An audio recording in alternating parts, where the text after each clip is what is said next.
ఇప్పుడు ఈ తీర్మానాన్ని బలపరచవలసిందిగా కోవూరు నియోజకవర్గ శాసనసభ్యురాలు, నేడు తెలుగుదేశం పార్టీకి ఈ మహానాడులో 5 కోట్ల రూపాయలు విరాళంగా ఇచ్చి ఆదర్శంగా నిలిచిన వేమిరెడ్డి ప్రశాంతి గారిని సాదరంగా ఆహ్వానిస్తున్నాను.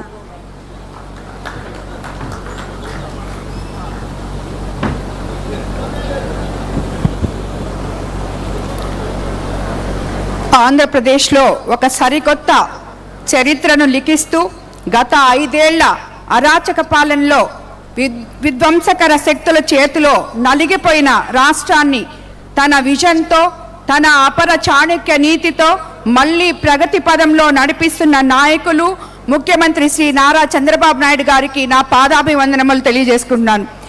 అలాగే ఐటీ శాఖ మార్చులు, TDP working president Nara Lokesh Babu గారు, అలాగే రాష్ట్ర అధ్యక్షులు పల్లా శ్రీనివాస్ గారికి, నా సహచర నేతలు, తెలుగుదేశం పార్టీ కుటుంబ సభ్యులు అందరికీ కూడా హృదయపూర్వక మహానాడు శుభాకాంక్షలు తెలియజేసుకుంటున్నాను. దేశంలోనే మహిళా అభ్యుదయం కోసం తొలిసారిగా సంస్కరణలు తెచ్చిన శ్రీ అన్న నందమూరి తారక రామారావు గారికి నా జోహార్లు. ఈరోజు మనం 3 శక్తి థీమ్తో నిర్వహిస్తున్న ఈ మహానాడుని ప్రతి క్లస్టర్ నుంచి వర్చువల్గా వీక్షిస్తున్న పసుపు పండుగను తమ ఇంట్లో పండుగగా భావిస్తూ చేస్తున్న ప్రతి కార్యకర్తకి నా ధన్యవాదాలు తెలుపుకుంటున్నాను. ఈరోజు ఉమ్మడి నెల్లూరు జిల్లాలో 10కి 10 సీట్లు సాధించి తెలుగుదేశం పార్టీకి బలమైన జిల్లా అన్న నిరూపించుకున్న జిల్లాలో జరగవలసిన మహానాడు ఈరోజు మనం ఇక్కడ మన ముఖ్యమంత్రి గారి ఆశయంతో, మన ప్రధానమంత్రి గారు ఇచ్చిన సందేశం మేరకు, ఆయన ఆశయం మేరకు ఈరోజు ఇక్కడ వర్చువల్గా జరుపుకుంటున్నాం.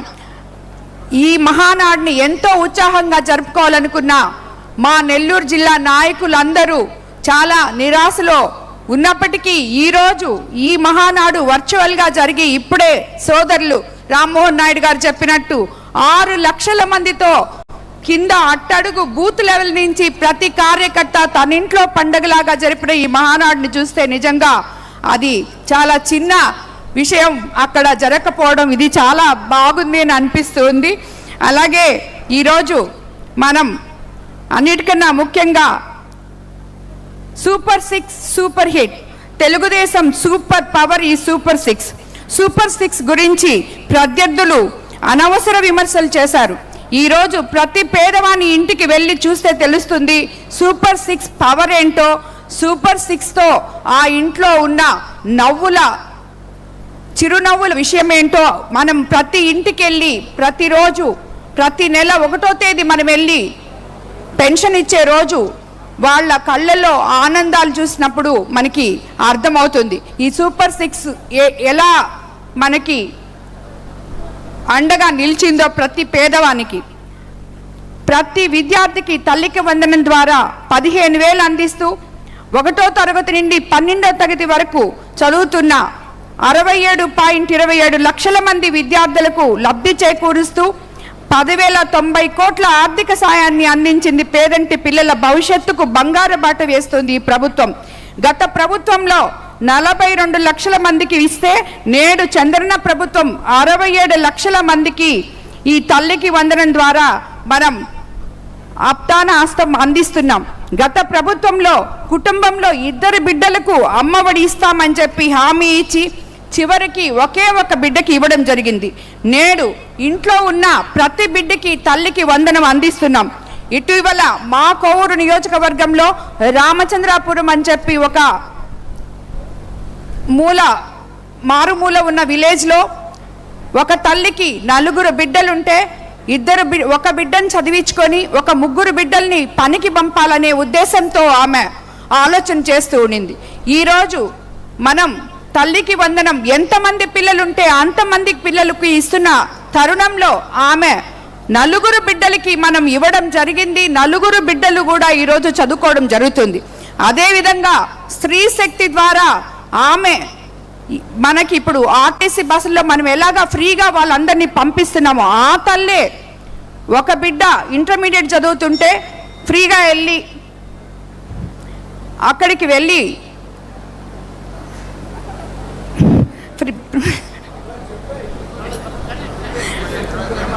వెళ్ళి ఆమె ఇంటర్మీడియట్ చదువుతున్నప్పుడు శ్రీశక్తి బస్సులో ఫ్రీగా వెళ్ళిన దానివల్ల ఆ తల్లికి సుమారు ఆ బిడ్డకి సంవత్సరానికి 8,000, అలాగే ఆ తల్లి కూలి పనికి వెళ్తుంటే ఇంకొక 2,000 ఇవన్నీ కూడా మిగిల్చుకోవడం జరిగింది. ఈరోజు మనం ఒక రైతు అన్నదాత సుఖీభవతో ప్రతి రైతుకి మనం 20,000 ఇవ్వడం జరుగుతుంది. అలాగే ఇందులో భాగంగా 25-26 ఆర్థిక సంవత్సరానికి గాను అన్నదాత సుఖీభవ కింద 46,85,000 వరకు 8,985 కోట్లు నేరుగా వారి ఖాతాల్లో జమ చేయడం జరిగింది.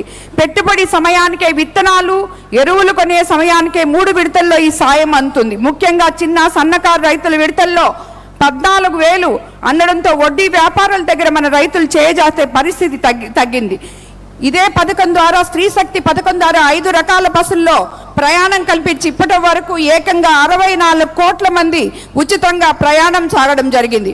అలాగే ఈ అన్నిటికన్నా కూడా దీపం 2 పథకం ద్వారా మనం ఏడాదికి 3 సిలిండర్లు ఇచ్చి ఆడపడుచులను ఆదుకుంటున్నాం.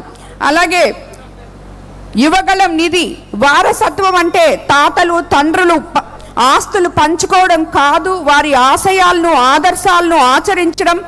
వైకాపా పాలనలో రాష్ట్ర నలుమూలల జరిగిన అరాచకాలు అన్యాయాలను ప్రశ్నిస్తూ నవశకానికి నవగలంతో యువగలమై కదిలి నారా లోకేష్ గారు యువగలంలో చెప్పిన ఒకే ఒక మాట, యువత ఉద్యోగం కోసం రాష్ట్రం వదిలి వెళ్ళకూడదు, ఉద్యోగాల కోసం కంపెనీలు రావాలి అని. అదే ఈరోజు మన రాష్ట్రంలో సుమారు ఇప్పటికే 23 లక్షల ఉద్యోగాలు ఇవ్వడానికి అవకాశం ఉంది. అలాగే మా నెల్లూరు జిల్లాలో నారా చంద్రబాబు నాయుడు గారి ఆధ్వర్యంలో, నారా లోకేష్ బాబు గారి ఆధ్వర్యంలో, ఎంపీ వేమిరెడ్డి ప్రభాకర్ రెడ్డి గారి ఆధ్వర్యంలో మనకు ఇప్పటి వరకు 30 సంవత్సరాల నుంచి మూలపడున్న కిసాన్ సెజ్లో 13 లక్షల పెట్టుబడులతో ఉద్యోగ అవకాశాలు రావడం జరిగింది. అలాగే P4 విధానంలో ఎంతో మందికి మనం ఆడబిడ్డ నిధి అనేదాన్ని, P4 విధానం అంటేనే అందరూ నవ్వులు పాలు చేసే విధంగా మాట్లాడారు. సేవ చేసే వారికే P4 విధానం గురించి తెలుస్తుంది. అది తెలిసిన మన ముఖ్యమంత్రి చంద్రబాబు నాయుడు గారు P4 విధానాన్ని ప్రవేశపెట్టి సుమారు 2 లక్షల మంది వరకు 50 నుంచి 1,00,000 రూపాయలు వరకు వాళ్ళకి ఆదాయం జరిగేలాగా చూశారు. ఈరోజు మనం ఒకటే తెలుసుకోవాలి, రాబోయే రోజుల్లో మీరు అబద్ధాలు ప్రచారం చేశారు, మేము ప్రజల జీవితాల్లో మార్పు తీసుకొస్తున్నాం. మీరు విధ్వంసం చేశారు, మేము అభివృద్ధి చూపిస్తున్నాం. మీరు భయాన్ని పంచారు, మేము భవిష్యత్తు ఇస్తున్నాం. రాబోయే రోజుల్లో ప్రతి ఇంటికి అభివృద్ధి, ప్రతి యువకుడికి అవకాశం, ప్రతి మహిళకు గౌరవం, ప్రతి రైతుకు భరోసా ఇవ్వబోతున్నాం. ఎన్ని కుట్రలు వచ్చినా, ఎన్ని అడ్డంకులు ఎదురైనా ప్రజల ఆశీస్సులు, కార్యకర్తల శ్రమ, నాయకత్వం, దిశ ఈ 3 ఉన్నంత వరకు తెలుగుదేశం జెండాను ఎవరూ ఆపలేరు. జోహార్ ఎన్టీఆర్, జై తెలుగుదేశం, జై సిబిఎన్ గారు, జై నారా లోకేష్ బాబు గారు.